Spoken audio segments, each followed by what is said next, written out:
কুরবানি, এসে গেছে কুরবানি মাল, শোনো হে মুমিনেরা, লুফে নরবেদার হতে রহমতের খাজানা, এসে গেছে কুরবানির মাল। করব মিলে দেশ সবাই কুরবানি মোরা, করব মিলে দেশ সবাই কুরবানি মোরা। আলহামদুলিল্লাহি রাব্বিল আলামিন ওয়াসসালাতু ওয়াসসালামু আলা সাইয়্যিদিল মুরসালিন আম্মা বা'দ ফাআউযু বিল্লাহি মিনাশ শাইতানির রাজীম বিসমিল্লাহির রহমানির রহিম আসসালাতু ওয়াসসালামু আলাইকা ইয়া রাসূলুল্লাহ ওয়া আলা আলিকা ওয়া আসহাবিকা ইয়া হাবিবাল্লাহ আসসালাতু ওয়াসসালামু আলাইকা ইয়া নবিয়াল্লাহ ওয়া আলা আলিকা ওয়া আসহাবিকা ইয়া নূরাল্লাহ। প্রিয় ইসলামেরা, মাদানী চ্যানেলের দর্শক শ্রোতা, ঘরে ঘরে কুরবানির আনন্দ এই অনুষ্ঠানে আপনাদেরকে আরও একবার স্বাগত জানাচ্ছি। যে যেখান থেকে দেখতে পাচ্ছেন আপনাদেরকে অসংখ্য মুবারকবাদ পেশ করছি।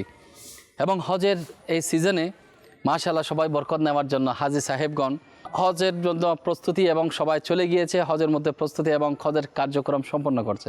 আর আমি মাঠে ঘাটে জঙ্গলে গরুর ফার্মে বিভিন্ন জায়গায় যাচ্ছি আপনাদেরকে অনুষ্ঠান উপহার দেওয়ার জন্য। শুধুমাত্র ফার্ম পরিদর্শন করা দেখানো এটা উদ্দেশ্য নয়, আল্লাহ পাকের দ্বীনকে শেখানো এবং বিভিন্ন প্রশ্ন যেগুলো মানুষের মধ্যে রয়েছে সেগুলো আমরা চেষ্টা করছি আপনাদের সম্মুখে উপস্থাপন করার জন্য। এসে গেছে কুরবানির মাস, করব মিলে দেশ সবাই কুরবানি মোরা, করব মিলে দেশ সবাই কুরবানি মোরা। প্রিয় ইসলামী ভাইরা, মাদানী চ্যানেলের দর্শক শ্রোতা, এখন শুনবো ইনশাল্লাহ হজের একটি মনোমুগ্ধকর ঘটনা। আর ঘটনাটি আমি বলেছিলাম সাধারণ কোনো মানুষের নয়, যিনি আউলিয়া কেরামের সরদার শাহিন শাহী বাগদাদ হুজুর গৌসে পাক বড় পীর আব্দুল কাদের জিলানী রহমতুল্লাহ আলাইহির। আসলেই গৌসে পাক আব্দুল কাদের জিলানী রহমতুল্লাহ আলাইহির ঘটনা তো বলবো, আসলে বাইরে আউটডোরে আছি রেকর্ডিংয়ের মধ্যে, অনেক কষ্ট হচ্ছে যে রোদের মধ্যে, তারপর একটু বসে গেলাম, তারপর আপনাদেরকে পৌঁছে দেওয়ার চেষ্টা করছি ইনশাআল্লাহ সাহাবের নিয়তে। আমার গৌসে পাক আব্দুল কাদের জিলানী রহমতুল্লাহ আলাইহি কেমন আধ্যাত্মিক সাধনার ছিল এবং ইনার সাথে সম্পর্ক মাশাআল্লাহ হজের সাথেও ছিল। যেমন ইনার আধ্যাত্মিক সুফি সাধনা অনেক ঘটনা আমরা শুনেছি, কিন্তু হজের ক্ষেত্রেও তিনি মাশাআল্লাহ এক অনন্য দৃষ্টান্ত স্থাপন করে গিয়েছে। সেগুলো ইনশাআল্লাহ তাআলা আপনাদেরকে ক্রমান্বয়ে শোনানোর আমি চেষ্টা করব। বলা হচ্ছে গৌসে পাক আব্দুল কাদের জিলানী রহমতুল্লাহ আলাইহি, তিনি বর্ণিত রয়েছে যে বাগদাদে অবস্থানকালে প্রতি বছর তিনি হজে যেতেন। তৎকালীন সময় কিন্তু এত সহজ ছিল না হজে যাওয়াটা, তারপরও আলহামদুলিল্লাহ শাহিন শাহী বাগদাদ হুজুর গৌসে পাক বড় পীর আব্দুল কাদের জিলানী রহমতুল্লাহ আলাইহি প্রতি বছর হজে যেতেন। আচ্ছা, তারপর শুধু হজে যেতেন তাই নয়, ওখান থেকে আবার মক্কায় যেতেন এবং মদিনা শরীফ হয়ে হজ শেষ করে আবার বাগদাদে ফিরে আসতেন।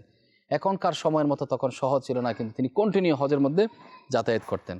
আচ্ছা, হজে যদি যেতেন আল্লাহকে পাওয়ার জন্য, আল্লাহর সান্নিধ্য লাভ করার জন্য, এরপরেও হজের সময় পবিত্র স্থানে অবস্থানকালীন সময়ে আমার গৌসে পাক শাহিন শাহী বাগদাদ আব্দুল কাদের জিলানী রহমতুল্লাহ আলাইহি বহু মানুষকে আধ্যাত্মিক শক্তির মাধ্যমে মাশাআল্লাহ রুহানি ফয়েজ দান করেছেন।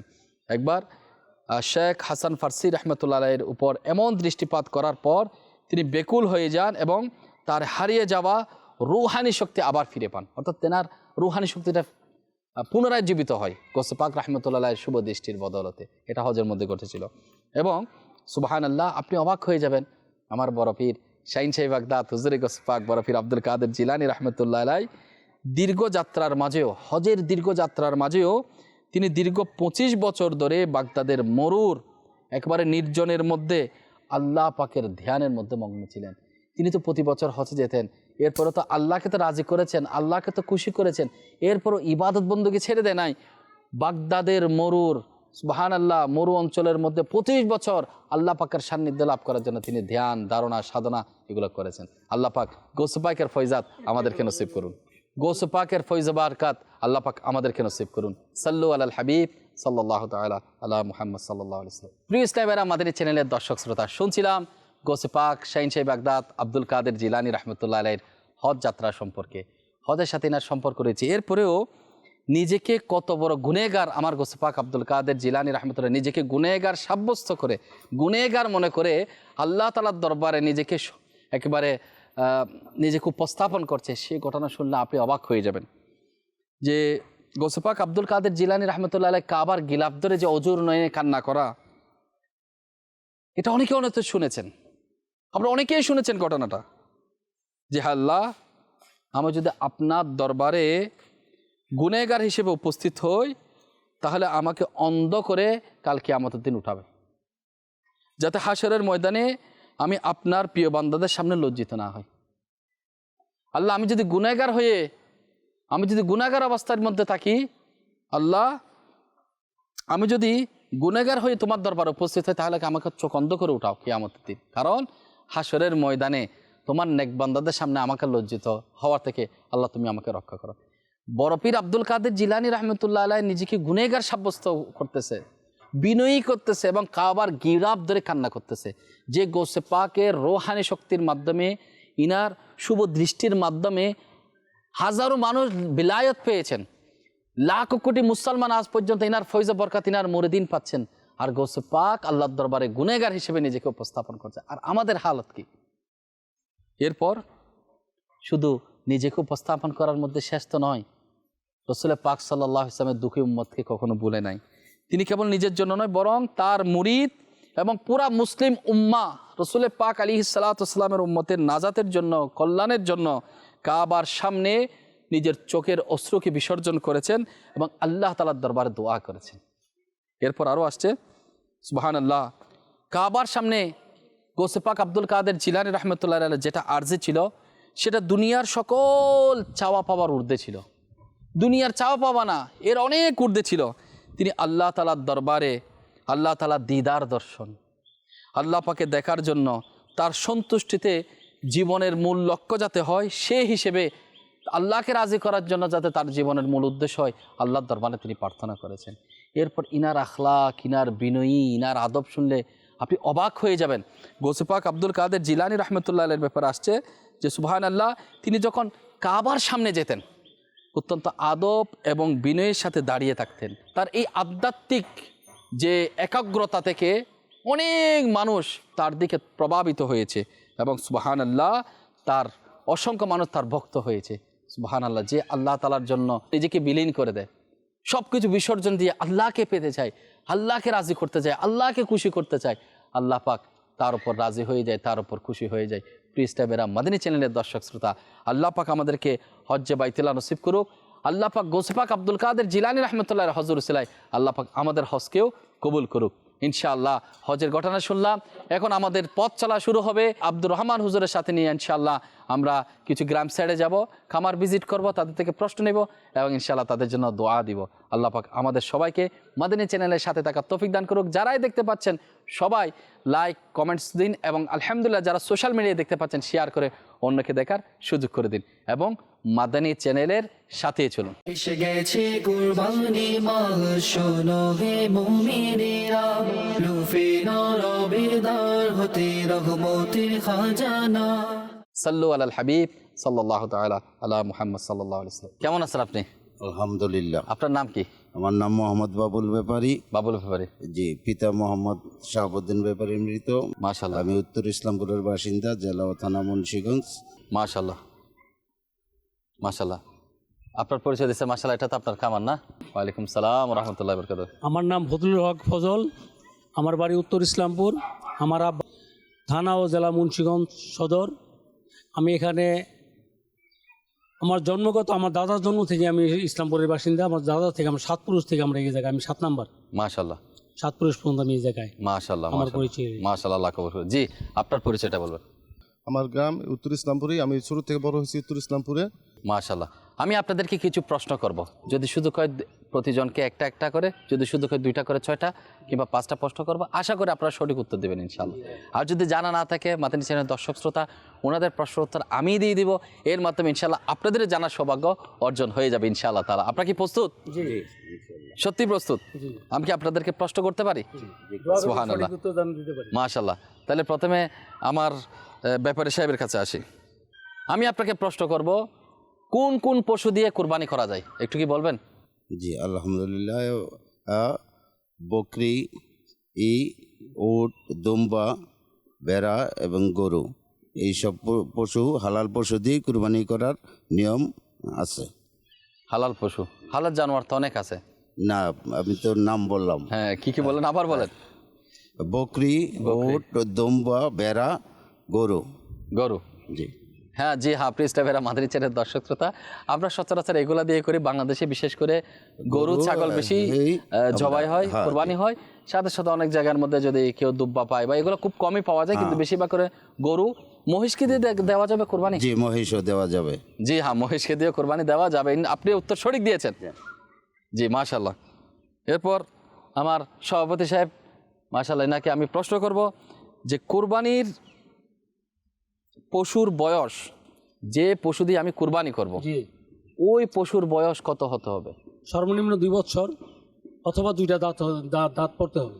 আচ্ছা, আমি যদি আপনাকে প্রশ্ন করি, ইনি বলল গরু, মহিষ, তারপরে বকরি, তারপরে আপনার দুব্বা, এগুলো দিয়ে কোরবানি দেওয়া যাবে। এখন প্রশ্ন হচ্ছে কোনটার ক্ষেত্রে, সবার ক্ষেত্রে কি 2 বছর প্রযোজ্য?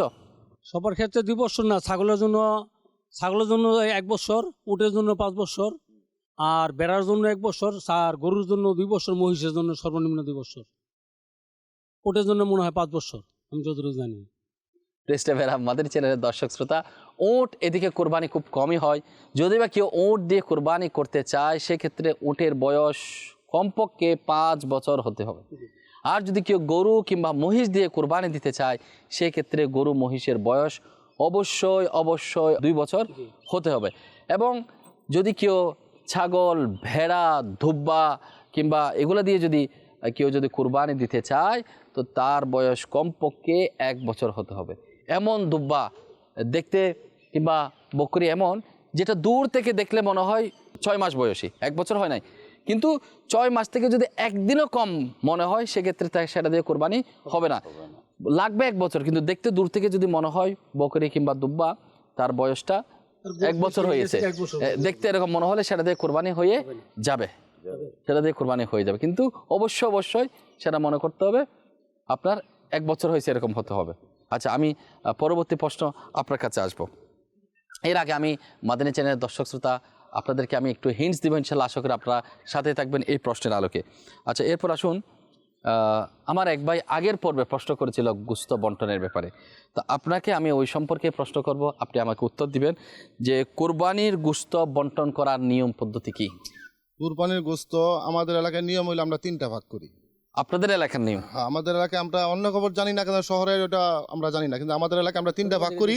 আমরা ছোট থেকে এটা দেখতেছি, 3টা ভাগ করি। একটা আমরা সমাজে দেই, একটা আমার আত্মীয় স্বজনকে দেই, একটা রাখি, ওইটা আবার আত্মীয় স্বজনকে দেই। মানে ওটা যতটুক পারি ওটি সব নিজের আত্মীয় স্বজনকে দেওয়ার চেষ্টা করি, আর সমাজেরটা সমাজে দিয়ে দিই। প্রিস্টাবেরা মাদানী চ্যানেলের দর্শক শ্রোতা, কথা যখন বলি অনেক কিছু আমাদের সামনে ফুটে আসে। উনি বলল এলাকা, আমাদের এলাকার সিস্টেম, আমাদেরকে সর্বদা সর্বসময় খেয়াল রাখতে হবে, আমি যে কাজটা করি সেটা কুরবানি হোক, কুরবানির বাইরে হোক, ভালো কাজ যেটাই হোক, আমাকে দেখতে হবে আল্লাহ ও তার রসুলের বিধিবিধান কি রয়েছে, শরীয়ত আমাকে কি দিক নির্দেশনা দেয়। মাশাআল্লাহ, আপনারা মসজিদ পরিচালনা করেন, এখন আমাদের এলাকার এই নিয়ম, এখন এই নিয়ম পালন করতে গিয়ে যদি হয় সেটা শরীয়তের বাইরে, তো সেক্ষেত্রে আপনি গুনেহগার হবেন। আমি যদি বা কুরবানি করতেছি, কুরবানির এই পদ্ধতিটা আমাদের এলাকার প্রচলন নিয়ম, কিন্তু প্রচলনটা যদি দেখতে হবে শরীয়তের বাইরে, সেটা তাহলে গুনেহগার হবেন। যদি প্রচলন পদ্ধতিটা যদি অবৈধ না হয়, শরীয়তের সাথে সাংঘর্ষিক না হয়, সেক্ষেত্রে সেটা অবশ্যই বৈধ হবে। এক এক এলাকার এক এক নিয়ম পদ্ধতি থাকে, সেটা অবশ্যই মানা যাবে, তবে শরীয়তের বিপরীত হতে পারবে না। এবার মাদানী চ্যানেলের দর্শক শ্রোতা, প্রশ্ন করলে জানা যায় এবং বোঝা যায়। অবশ্যই আমরা কুরবানির গোশতকে 3 ভাগ করে আমরা নিকট আত্মীয়দের নিকট পাঠাবো, গরিবদের নিকট 1 ভাগ আমরা নিজের জন্য রাখবো ইনশাআল্লাহ তাআলা। তবে সেটা মুস্তাহাব আমল রয়েছে, সেটা ফরজ কিংবা ওয়াজিব না। কিন্তু মানবিক দৃষ্টিকোণ থেকে আমি সব কিছু রাখবো, সেটা কিভাবে করা হয়। আচ্ছা, আমি ব্যাপারী সাহেবের কাছে আসবো আর একটু। কুরবানির মাংস অনেকে যে বলে যে আমি ফ্রিজ ভর্তি করব, তো ফ্রিজের মধ্যে কি কুরবানির গোশত ভর্তি করে রাখি দিতে পারবে? আপনার কি মনে হয়? এটার সম্বন্ধে আমার পুরোপুরি জানা নাই। তবে মাদানী চ্যানেলের পক্ষ থেকে আমি এই প্রশ্নের উত্তরটা আপনার কাছেই জানতে চাচ্ছি। আপনি আমাকে প্রশ্ন ছুড়ে দিচ্ছেন, আমাদের মধ্যে কি কেউ আছে সে বিষয়ে জানবে? চাইলে সামনে আসতে পারেন, আপনি আসেন, এদিকে আসেন, আসেন আসেন আসেন আসেন, মাশাআল্লাহ, আসেন, এদিকে আসেন, আপনি বলেন। ব্যাপারে সে প্রশ্ন উঠলো, আমার চুড়ে দিচ্ছে, আমি চাচ্ছি আপনি উত্তর দেন। আমি এটা উত্তরটা চেষ্টা করতেছি। অর্থাৎ আমাদের যে কুরবানির নিয়মটা, আমাদের যে মাংসটা আমরা 3 ভাগ করি অথবা 4 ভাগ করি, বেশিরভাগই 3 ভাগ করা হয়, কারণ সমাজে একটা, নিজেদের জন্য একটা, আত্মীয় স্বজনের একটা, আবার আশেপাশে নিজেদের যে মাংসটা এটা আমরা আত্মীয় স্বজন দিই। কিন্তু আমার কথা হলো, আমি তিনটা ভাগ করে সবার পরিপূর্ণ দিয়া আমার যেই মাংসটা থাকবে কত কিছু আমরা ওদিনকে পাক করে খাই, আর বাকিটা ফ্রিজে দেওয়া আসলে জায়েজ আছে। কিন্তু জায়েজ আছে কতটুকু আমি জানি যে 40 দিনের পরবর্তীতে আর সময় আর এরা নাই, বাকি মাংস থাকলে গরিবের দিয়ে দিতে হয়। এই সম্বন্ধে মানে এই ব্যাপারটাই আমার মাশাআল্লাহ। প্রিয় স্টাইবের আমাদের এই ছেলের দর্শক শ্রোতা উনি বলছে অবশ্যই ফ্রিজে রাখা যায়, উনি যেটা বলছে সেটা অবশ্যই সঠিক হয়েছে। তবে হ্যাঁ, আপনার প্রশ্নে একটা কিন্তু রয়ে গেছে। ইনি বলছে 40 দিন পরে যদি সেটা হয় সেটা দিয়ে দিতে হবে। আসলে বৈধ জিনিস গুস্ত সেটা হচ্ছে বৈধ। অনেক সময় দেখা যায় অনেকে 40 দিনের বেশি হয়ে যায়, সেটা অবৈধ কিছু নয়। আপনি আপনার পরিবার পরিজনের জন্য রাখছেন, আত্মীয়কে দিচ্ছেন, এরপর আপনি কি করেছেন গরিবদের মাঝে বন্টন করেন। এখানে একটা হালাল, একটা আপনি চাইলে আপনি শুকায় রাখতে, আগে তো ফ্রিজের ব্যবস্থা ছিল, আগে শুটকির মতো শুকায় রাখতাম, হ্যাঁ অনেকদিন যাবত সেটা প্রসেসিং করে অনেকদিন যাবত খাইতো। তো আলহামদুলিল্লাহ হালাল জিনিস অবশ্যই খেতে পারেন। তবে হ্যাঁ, এটা বলতে পারেন 40 দিন পরে করা যাবে না, এটা না। স্বাস্থ্যের দিক দিয়ে আমাদেরকে চিকিৎসা বিজ্ঞান কি বলে, একটা জিনিস যদি অতিরিক্ত হয়ে যায় সেটা আমার শরীরের জন্য কতটুকু উপকারী। ফ্রেশ জিনিস অবশ্যই শরীরের জন্য ভালো, বেশি দিন হলে শরীরের স্বাস্থ্যের জন্য কতটুকু স্বাস্থ্য ঝুঁকি, সেক্ষেত্রে আমাদের খেয়াল রাখতে হবে। কিন্তু দিন ইসলাম শরীয়ত আমাদেরকে মানা করে না যে আপনি রাখতে পারবেন না, এমনটা নয়। আল্লাহ পাক আমাদেরকে বুঝার সে তৌফিক দান করুক। আচ্ছা, আরেকটা জিনিস যে কুরবানি পশুর যে চামড়া সেটা কি নিজে ব্যবহার করতে পারবে? যদি অনেকে যাকে শুকাইয়ে বসার জন্য জায়গা বানায়, বকরিগুলো বানায়, আপনি এখন বলতে পারেন আমাদের মধ্যে কে বলবেন যে কুরবানি পশুর চামড়া সেটার বিধান কি, জানা থাকলে বলবেন। কুরবানির চামড়া আমি যদি ইচ্ছা করি আমি নিজে ব্যবহার করতে পারবো। আমি যদি ইচ্ছা করি যে আমার এটা খেতে পারবো তাহলে এটা খেতেও পারবো, আর না হয় এটা আমি বিক্রি করতে পারবো না, এটা আমি যে কোনো জায়গায় দান করে দিতে হবে। আপনার প্রথম প্রশ্নের প্রথম অংশে একবারে সঠিক হয়েছে, সুবহানাল্লাহ। আপনি বলেছেন কুরবানি পশুর চামড়া আপনি নিজে ব্যবহার করতে পারবেন। জি হ্যাঁ, প্লিজ টাইবার মাদানী চ্যানেলের দর্শক শ্রোতা, যদি আপনি ব্যবহারের জন্য কুরবানি পশুর চামড়া রাখতে চান, সেই ক্ষেত্রে আপনি সেটাকে প্রক্রিয়াজাত করে অবশ্যই আপনার জন্য রাখতে পারবেন।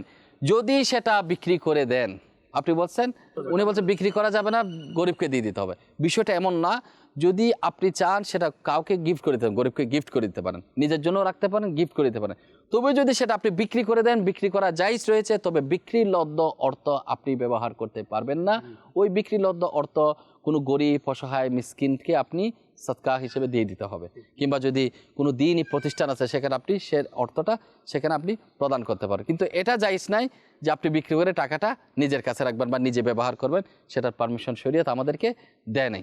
আল্লাহ পাক আমাদেরকে বোঝার সে তৌফিক দান করুন। আলহামদুলিল্লাহ আজ্জা ওয়া জাল, আমরা যদি প্রশ্ন না করি, প্রশ্ন হচ্ছে জ্ঞানের চাবি, আজকে প্রশ্ন করার বদৌলতে আমাদের অনেক কিছু জানার সৌভাগ্য অর্জন হচ্ছে। প্রিয় টাইবেরা মাদানী চ্যানেলের দর্শক শ্রোতা, যে আলোচনাটুকু এখানে হলো সের আলোকে আমি কিছু বলার চেষ্টা আপনাদেরকে করব, আমার সাথেই থাকুন। এসে গেছে কুরবানি মাহ, শোনো হে মুমিনেরা, লুফে নাও বেদার হতে রহমতের খাজানা। প্রিয় টাইবেরা মাদানী চ্যানেলের দর্শক শ্রোতা, অনেক প্রশ্ন আমাদের থেকে যায় যেটা আমাদের হয়তো জানা নেই, অজানা প্রশ্ন। যেমন কুরবানি পশুর বয়স কত হতে হবে? তো পশু তো অনেক আছে, গরু কিংবা মহিষ বলেছিলাম আমি 2 বছর হতে হবে, আর যদি হয় সেটা ওট সেক্ষেত্রে বয়স হতে হবে 5 বছর। কিন্তু আমার যারা খামারের মালিক রয়েছে তাদের কাছে আমার অনুরোধ, আমাদের সবাইকে আমার জায়গা থেকে আমাকে আল্লাহকে ভয় করতে হবে, ইনার জায়গায় ইনাকে আল্লাহকে ভয় করতে হবে। বিষয়টা খুবই গুরুত্বপূর্ণ এবং সেন্সিটিভ। আমাদের বর্তমান টাকার দরকার। কিসের দরকার ভাই? টাকার দরকার। তো টাকার দরকার হওয়ার কারণে আমরা কি করি, যে জিনিসটা 1 বছর, গরু ছাগল কিংবা দুব্বা কিংবা ভেড়া বয়স হতে হবে 1 বছর, তো অনেকে চিনে না, সাধারণ মানুষ 1 বছর হবার যে নিদর্শন যে চিহ্ন সেটা সে জানে না। তো না জানার কারণে সে কি করে, জিজ্ঞাসা করে এটা কি আসলে 1 বছর হয়েছে, এবং তাকে তদবির করে নেওয়া, জিজ্ঞাসা করে নেওয়াটাও উত্তম, কারণ তার তো কুরবানি আদায় হবে না। তো অনেক সময় দেখা যায় সেটা 1 বছর বলে চালায় দেয়। আবার যদি দেখেন, আপনি একটু যদি সামনে আসেন, পশুর বাজারে যদি যখন জিজ্ঞাসা করা হয় যে পশুটা কি কুরবানির, এই যে গরু কিংবা মহিষ, এটা কি 2 বছর হয়েছে, অনেক সময় দেখতে বড় লাগে। দেখতে বড় হওয়া মানে না সেটা 2 বছর। তো 2 বছর অবশ্যই হতে হবে, 2 বছরের নিম্ন হলে হবে না। এমনি অন্য কিছুর জন্য বিয়ে বাড়িতে, মেজবানে, এটাতে ওটাতে চাইলে সেটা বিক্রি করে, অর্থাৎ বিক্রি করা মানা না। তবে হ্যাঁ, যখন মানুষ কুরবানির জন্য নিয়ে যাবে, কুরবানির জন্য প্রযোজ্য না, তখন আমি হয়েছে 1.5 বছর, বা 20 মাস, আমাকে বলেছে এটা তো 20 মাস, এটা দিয়ে কোরবানি আপনি করতে পারবেন। আপনি যদি চান রেখে দেওয়ার জন্য তাহলে আপনি রাখতে পারেন। অনেক সময় মানুষ না জানার কারণে এই ভুল ত্রুটিগুলা করে, অনেকে অর্থের লোভে পড়ে বা টাকা দরকার, টাকা ক্যাশ করার জন্য মিথ্যা বলে মানুষকে প্রতারিত করে টাকা আর্ন করতেছে। তো এখান থেকে আল্লাহ পাক আমাদের হিফাজত নিরাপত্তা দান করুক। আল্লাহ যদি দয়া করে টাকার অভাব হয় না, আল্লাহ পাক দয়ার মালিক। ও তো যে জিনিসটা আমি এখন চাচ্ছি, যদি আল্লাহ সেটাকে উপযুক্ত করে তোলে, অনেক বড় করে তোলে, সেটা দ্বারা আরো ডবল টাকা কামানো যাবে। আল্লাহ পাক দয়া করার মালিক। তো সব সময় আল্লাহর প্রতি ভরসা রাখতে হবে, তাওয়াক্কুল রাখতে হবে, অবশ্যই সতর্কতা অবলম্বন করতে হবে। গরু কিংবা মহিষ অবশ্যই 2 বছর নিচে যাতে না হয়, উটের ক্ষেত্রে 5 বছরের নিচে না হয়, বকরি কিংবা আপনার দুব্বা ভেড়ার ক্ষেত্রে যাতে 1 বছরের কমে না হয়। তবে হ্যাঁ, দূর থেকে দেখতে 6 মাসের বয়স মনে হলে সেটা দিয়ে হয়ে যাবে। প্রিয় ইসলামেরা, মাদানী চ্যানেলের দর্শক শ্রোতা, গরম খুবই কঠিন পড়তেছে, এরপরও চেষ্টা করতেছি দ্বীনি মাসলা মাসাইলগুলো আপনাদের সম্মুখে উপস্থাপন করার জন্য। আপনাদের নিকট রিকোয়েস্ট, আলহামদুলিল্লাহ দাওয়াত ইসলামী পুরা বিশ্বের মধ্যে আল্লাহ পাকের মেহেরবানি প্রায় 18-20 হাজার মাদ্রাসা পরিচালনা করতেছে। মাদানী চ্যানেল বাংলা, উর্দু, ইংলিশ দাওয়াত ইসলামী পরিচালনা করতেছে। আপনার চামড়াটা, অর্থাৎ পশুর চামড়াটা, কোরবানি পশুর চামড়াটা দাওয়াত ইসলামীকে আপনি অবশ্যই দিবেন। যদি না থাকে, আপনি যদি বিক্রি করে দেন, বিক্রির অর্থ অবশ্যই দাওয়াত ইসলামের দ্বীনি ফান্ডে দিবেন। ইনশাল্লাহ সেটার মাধ্যমে দ্বীন ইসলামের অ্যাক্টিভিটিস বাড়বে, ইনশাল্লাহ সওয়াব আপনি পেতে থাকবেন। আল্লাহ পাক আমাদের সবাইকে আমল করার সে তৌফিক দান করুক। ইনশাল্লাহ খামারের মালিক আমাদের ফজলুল হক সাহেবের খামার এবং ওনার পরিবারের জন্য, আমাদের সবার জন্য দোয়া হবে। আসলে আমরা দোয়াতে শামিল হই। আলহামদুলিল্লাহ রাব্বিল আলামিন ওয়াসসালাতু ওয়াসসালামু আলা সাইয়্যিদিল মুরসালিন। হে রব্বি করিম, আমরা 2 পর্বের জন্য প্রশ্নোত্তর পর্ব আল্লাহ এখানে রেকর্ডিং করলাম ফজলুল হক সাহেবের খামারের মধ্যে, ইনার বিটার মধ্যে। আল্লাহ ইনার এই বিটা থেকে, পরিবার থেকে আল্লাহ যারা যারা মারা গিয়েছে সবাইকে বেহিসাব মাগফিরাত দান করো। আল্লাহ আমার পরিবারের মধ্যে অনেকে অসুস্থ রয়েছে, আল্লাহ হসপিটালের মধ্যে অ্যাডমিট রয়েছে, আল্লাহ আমাদের মধ্যে অনেকে অসুস্থ রয়েছে, আল্লাহ তাড়াতাড়ি তুমি সুস্থতার নিয়ামত নসিব করো মাওলা। তার পরিবারের উপর খাস রহমত বর্ষণ করো মাওলা। আসমানি বালা জমিনে বালা দূর করে দাও মাওলা। ইজ্জত এবং সম্মানের জিন্দগি নসিব করো মাওলা। দুনিয়াতে সম্মানের দাও, আখিরাতে সম্মান দাও। যত পেরেশানি আছে দূর করে দাও। দুনিয়া আখিরাতে কল্যাণের নিয়ামত নসিব করো মাওলা। মাদানী চ্যানেলের দর্শক শ্রোতা যারাই দেখতে পাচ্ছে, আল্লাহ সবাইকে হজ্জে বাইতুল্লাহ জিয়ারতে মদিনা নসিব করো। আল্লাহ তোমার দরবারে ফরিয়াদ, আমাদেরকে দ্বীন ইসলামের মাসলা মাসাইল জানার শেষ সৌভাগ্য নসিব করো। আল্লাহ আমাদের উপর তুমি রাজি খুশি হয়ে যাও, আমাদের উপর কখনো তুমি নারাজ হই না মাওলা। আল্লাহ ওনার খামারের আল্লাহ এগুলা পশুর মধ্যে আল্লাহ তুমি নিরাপত্তা নসিব করো মাওলা। সমস্ত আল্লাহ অসুখ বিসুখ থেকে তুমি হিফাজত করো মাওলা। দুনিয়া আখিরাতে আমাদেরকে কামিয়াবি দাও। সাল্লাল্লাহু তাআলা আলা মুহাম্মদ সাল্লাল্লাহু আলাইহি ওয়াসাল্লাম। লা ইলাহা ইল্লাল্লাহু মুহাম্মাদুর রাসূলুল্লাহ। আসসালামু আলাইকুম। ওয়ালাইকুম আসসালাম। মাশাআল্লাহ। সাল্লু আলাল হাবিব সাল্লাল্লাহু তাআলা আলা মুহাম্মদ সাল্লাল্লাহু আলাইহি ওয়াসাল্লাম। প্রিয় ইসলামী ভাইরা, মাদানী চ্যানেলের দর্শক শ্রোতা, আমাদের সাথে থাকার জন্য আপনাদেরকে ধন্যবাদ। আমি প্রশ্ন করেছিলাম ব্যাপারী সাহেবকে, যিনি প্রশ্নের উত্তর দিয়েছে, মাশাআল্লাহ কিছুটা দিতে পেরেছে, যা দিতে পারেন আমি সহজ করে দিয়েছি ওনার জন্য। আলহামদুলিল্লাহ আজ্জা ওয়াজাল। হজ এর পবিত্র সিজন চলতেছে, হয়তো আল্লাহ পাক আপনাকে তৌফিক দিয়েছে, আপনি হজে যাচ্ছেন। আর যিনি যেতে পারছে না, হয়তো আল্লাহ পাক আগামী বছর আপনাদেরকে তৌফিক দিক, সে কামনাই করি। তবে হজের মাসলা মাসাইলগুলো আমাদেরকে অবশ্যই জানতে হবে। আজকে হজের মাসলা না জানার কারণে অসংখ্য হাজী সাহেব হজে যাচ্ছে, কিন্তু তার হজগুলা নষ্ট, অর্থাৎ হজের আহকামগুলো ভুল করার কারণে তার উপর দম ওয়াজিব হচ্ছে, সে জানছে না, হজের বেসিক নলেজগুলো জানছে না, যেগুলো জানাটা ফরজ রয়েছে। তো রফিকুল হারামাইন কিতাব, যেটা আমির আহলে সুন্নাত শেখ তরিকাত আমির আহলে সুন্নাত হযরত আল্লামা মাওলানা আবু বিলাল মোহাম্মদ ইলিয়াস আত্তার কাদেরী রাজবি দামাত বারকাতুমুল আলিয়া, ওনার লিখিত কিতাব। আশা করি আপনারা রফিকুল হারামাইনটি অবশ্যই অধ্যয়ন করবেন। এবং হজের এহরামের কাপড় কিভাবে বাঁধতে হয়, ওনাকে জিজ্ঞেস করছিলাম, এহরামের কাপড়টা যেটা সাদা কাপড় পরা হয় হজের সময়, সেটাকে কি বলে? সেটা হচ্ছে ইহরাম। সেই ইহরামের কাপড় পরিধানের হুকুম কি, বিধান কি, কোথায় পড়তে হবে, কখন পড়তে হবে, কীভাবে পড়তে হবে, এবং সেটা পরিধানের সিস্টেমটা কি, অনেকেরই জানা নাই। তো অবশ্যই আপনি দাওয়াত ইসলামীর যে ফয়জান হজ এবং উমরা প্রশিক্ষণ যে কোর্স হয়, সেখানে আপনি অংশগ্রহণ করতে পারেন। আল্লাহ পাক চাইলে মাদানী চ্যানেলের সাথেই থাকতে পারেন। মাদানী চ্যানেলের হজ প্রশিক্ষণমূলক অনুষ্ঠানগুলো আপনি শরীক শামিল হতে পারেন, দেখতে পারেন। আল্লাহ যদি চায় ইনশাল্লাহ আপনার জানার সৌভাগ্য নসিব হবে। আল্লাহ পাক আমাদেরকে হজ্জে বাইতুল্লাহ জিয়ারতে মদিনা নসিব করুক। এবং যারাই প্রশ্ন দিচ্ছে, তাদের প্রশ্নের মাধ্যমে তাদের ভিতরের প্রশ্নগুলো আমরা উত্থাপন করার চেষ্টা করছি, এগুলোর উত্তর খুঁজে আপনাদের নিকট দেওয়ার চেষ্টা করছি। এই সেগমেন্ট আমাদের সমাপ্তি, এবং ইনশাল্লাহ এই অনুষ্ঠানেরও সমাপ্তি। আল্লাহ পাক আমাদের সবাইকে সুন্দরভাবে মিলেমিশে কুরবানি করার, হজ করার যে সিস্টেম পদ্ধতি রয়েছে, আমল করার সে তৌফিক দান করুন। আমিন বিজাহি নবিল আমিন সাল্লাল্লাহু তাআলা আলাইহি ওয়াসাল্লাম। কুরবানি এসে গেছে কুরবানি মাস শোনো হে মুমিনেরা লুফে নাও রবেদার হতে রহমতের খাজানা